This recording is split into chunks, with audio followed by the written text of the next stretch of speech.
The aircraft generates more lift and generally performs better when it's near the ground. This is called ground effect. If you are in a hover near the ground, you'll see that the aircraft responds more quickly to changes in altitude. Sometimes you can exploit this effect to navigate around airports faster than taxiing, or to make precision adjustments to your landing. Be aware of the drop in aircraft performance as you climb out of ground effect. Apply your power gently, especially if your aircraft is heavily loaded. Be aware of wind direction and be ready to compensate for it. If the wind is very heavy, yaw so the nose of the aircraft is facing into it. As your altitude increases out of ground effect, be ready to apply more power to keep rising. As you clear any obstacles, pitch forward to gain speed. Readjust the throttle to maintain the altitude you will start to lose from pitching forward. Plan your approach path to the landing zone when it's within visual range. Consider obstacles and hazards. As you get near the landing zone, stabilize your airspeed, altitude, and flight path. You should make only small changes to any of these until landing.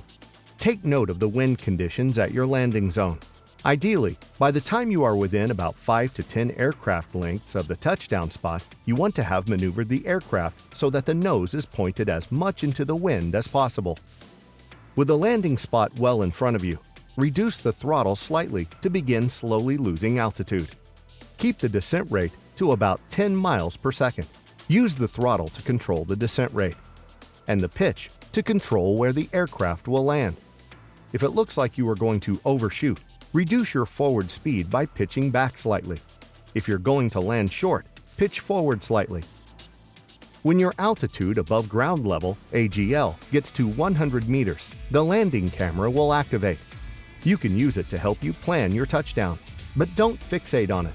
Keep managing your airspeed, descent rate, and final approach path. Be ready for ground effect. Your descent rate may slow, and you'll need to readjust your pitch and/or throttle. If you've done a good approach, your horizontal position will be within no more than a wingspan from your landing spot. Reduce your descent rate to 0. Use the pitch control or strafe horizontal translation to position precisely over the touchdown spot. If you are landing at a base and want to refuel or load or unload cargo, be sure to yaw so that your aircraft lines up with the airplane silhouette on the ground. Reduce your throttle very slightly to gently set down, and then throttle to 0 for engine shutoff. If a landing is going very badly, it may be better to go around. Add throttle, climb out, leave the landing zone, reposition yourself, and then come try it again. Good approaches make for good landings.